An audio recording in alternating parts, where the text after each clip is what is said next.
नमस्कार दोस्तों, infinity online classes में आज आपका स्वागत है। आज हम अर्थशास्त्र का परिचय पढ़ेंगे कि अर्थशास्त्र की उत्पत्ति कैसे हुई, इसके जनक कौन हैं और इसमें कौन कौन सी चीज़ों को सम्मिलित किया जाता है। तो चलिए ये बिना किसी वेट करे स्टार्ट करते हैं अर्थशास्त्र का परिचय। सबसे पहले हम अर्थशास्त्र स्टार्ट करने से पहले मैं आपको बताऊंगा कि अर्थशास्त्र क्या होता है। अर्थशास्त्र वर्ड को अपन डिवाइड करते हैं दो शब्दों में, एक तरह से संधि विच्छेद करते हैं नॉर्मली कि अर्थ प्लस शास्त्र। मित्रों, यहाँ पे अर्थ का मतलब क्या होता है? यहाँ पे अर्थ का मतलब लिया जाता है धन से। अर्थ मीन्स धन प्लस शास्त्र का मतलब किससे लिया जाता है? यहाँ पे विषय। तो आपको ये तो पता ही चल गया होगा कि ये धन प्लस विषय मतलब क्या है। ये नॉर्मली धन का विषय है। ये क्या है? धन का विषय। अब धन का विषय से क्या मतलब है?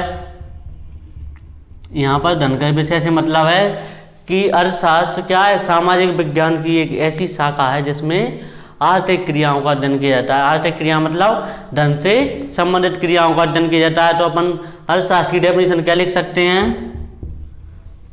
देखिए दोस्तों, सामाजिक विज्ञान की वह शाखा, सामाजिक विज्ञान की वह शाखा जिसमें क्या किया जाता है? आर्थिक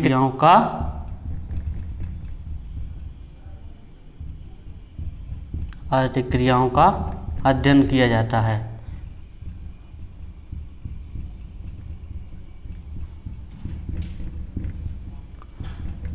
यहाँ पर आर्थिक क्रियाओं का क्या मतलब होता है?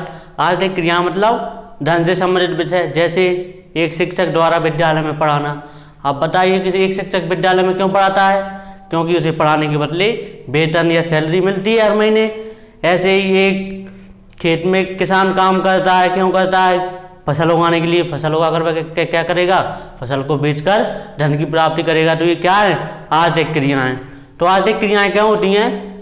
आर्थिक क्रिया वे क्रियाएं होती हैं जिनसे किसी व्यक्ति को क्या प्राप्त होता है? धन की प्राप्ति होती है। उन्हें क्या कहते हैं? आर्थिक क्रियाएं। क्रियाएं दो प्रकार की होती है, ध्यान रखना। एक आर्थिक क्रियाएं और गैर आर्थिक क्रियाएं, जिनका अध्ययन हम आगे की क्लासेस में करेंगे। अभी हमारा यहाँ मुख्य विषय क्या है? अर्थशास्त्र का परिचय। तो अर्थशास्त्र की डेफिनेशन परिभाषा समझ में आ गई क्या होती है? सामाजिक विज्ञान की वह शाखा जिसमें आर्थिक क्रियाओं का अध्ययन किया जाता है, उसे क्या कहते हैं? अर्थशास्त्र। अब अर्थशास्त्र का विकास कैसे हुआ? आपने अर्थशास्त्र ग्रंथ का नाम सुना होगा क्या? अर्थशास्त्र ग्रंथ का। इससे अलग अर्थशास्त्र का एक ग्रंथ था, अर्थशास्त्र ग्रंथ। ये कब लिखा गया था? 4वीं सदी में लिखा गया था। किसके द्वारा? चाणक्य के द्वारा। चाणक्य को और किस नाम से जाना जाता है? विष्णुगुप्त। ध्यान रखना दोस्तों, चाणक्य के विष्णुगुप्त नाम का वर्णन अर्थशास्त्र ग्रंथ में किया गया है। विष्णुगुप्त। चाणक्य कौन था? चाणक्य चंद्रगुप्त था ना, मौर्य, चंद्रगुप्त मौर्य, उसका महामंत्री था। चंद्रगुप्त का महामंत्री था। उसके द्वारा 4वीं सदी में कौन सी पुस्तक लिखी गई? अर्थशास्त्र ग्रंथ। कौन सी भाषा में? संस्कृत में। कौन सी भाषा में? संस्कृत भाषा में लिखी गई। जो अर्थशास्त्र ग्रंथ है इसे, इसकी विषय वस्तु क्या थी? इसमें ये एक मुख्य रूप से क्या था? राजनीतिक ग्रंथ था। क्या था? राजनीतिक ग्रंथ था,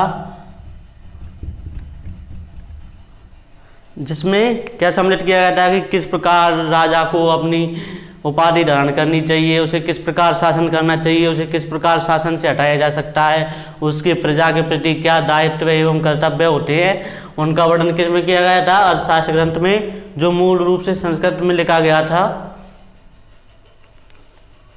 लेकिन फिर भी अर्थशास्त्र के जनक चाणक्य को नहीं कहा जाता।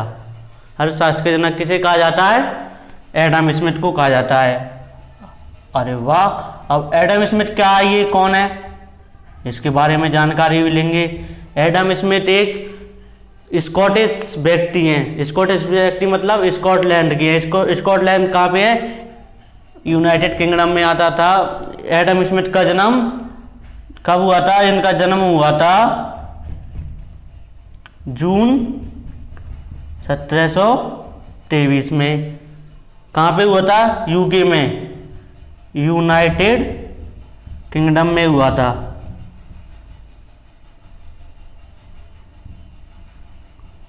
यूनाइटेड किंगडम में हुआ था। कब हुआ था? 1723 में। इन्होंने एक पुस्तक लिखी। कब? 1776 में एक पुस्तक लिखी, N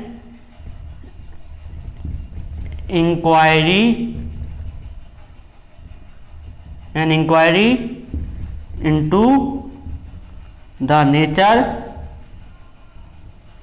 and causes of wealth of nations. इसका हिंदी मीनिंग क्या हुआ? राष्ट्रों के धन की प्रकृति और कारणों की एक जांच। एन इंक्वायरी, एक जांच, इनटू द नेचर, किसके? And causes of wealth of Nations. Causes of wealth यानी धन के प्रकृति के कारणों की एक जांच। तो इसका हिंदी अर्थ क्या लिख सकते हैं? राष्ट्रों के धन की प्रकृति एवं कारणों की एक जांच। इसका हिंदी अर्थ क्या है? राष्ट्रों के धन की प्रकृति एवं कारणों की एक जांच। इस पुस्तक का शॉर्ट नाम वेल्थ ऑफ नेशंस है। मतलब इसको बोलचाल की भाषा में क्या कहा जाता है? Wealth of Nations. ये किसने के द्वारा लिखी गई? एडम स्मिथ के द्वारा सन 1776 में। जब से एडम स्मिथ को क्या कहा जाने लगा? अर्थशास्त्र का फादर ऑफ इकोनॉमिक्स।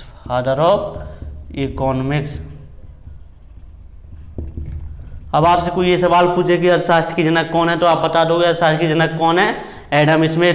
और याद रखने वाली मुख्य बात क्या है? उनका जन्म जून 1723 में हुआ था। कहाँ पे? यूनाइटेड किंगडम में। उनकी पुस्तक का नाम क्या था? An inquiry into the nature and causes of wealth of nations. India क्या है? राष्ट्रों के धन की प्रकृति एवं कारणों की एक जांच। कब लिखी गई थी? 1776 में, सन 1776 में। यहाँ तक आपकी समझ में आया? इसको मैं एक बार और रिवाइज करता हूँ। हम क्या पढ़ रहे हैं? अर्थशास्त्र का परिचय। तो अर्थशास्त्र है क्या? अर्थशास्त्र समाज शास्त्र भी है, अर्थशास्त्र है, राजनीति शास्त्र है। ये क्या है? सब सामाजिक विज्ञान की शाखाएं हैं। हम सामाजिक विज्ञान की अर्थशास्त्र शाखा का अध्ययन कर रहे हैं, इसके बारे में जानकारी ले रहे हैं। तो अर्थशास्त्र दो शब्दों से मिलकर बना है। कौन कौन से? एक अर्थ और दूसरा शास्त्र। यहाँ पे अर्थ का क्या मतलब होता है? यहाँ अर्थ का मतलब होता है धन और शास्त्र का मतलब विषय मतलब अर्थशास्त्र की विषय वस्तु क्या है? धन का विषय मतलब इसमें किस चीज़ों का अध्ययन किया जाएगा? धन से संबंधित वस्तुओं, क्रियाओं, गतिविधियों का अध्ययन किया जाएगा। इससे हम इसकी डेफिनेशन बना सकते हैं। क्या है अर्थशास्त्र? अर्थशास्त्र क्या है? सामाजिक विज्ञान की वह शाखा है जिसमें किनका अध्ययन किया जाता है? आर्थिक क्रियाओं का अध्ययन किया जाता है। उसे क्या कहते हैं? हम अर्थशास्त्र कहते हैं। अब अर्थशास्त्र की उत्पत्ति कैसे हुई? अर्थशास्त्र का जनक कौन है? तो अर्थशास्त्र की उत्पत्ति एडम स्मिथ के द्वारा की गई।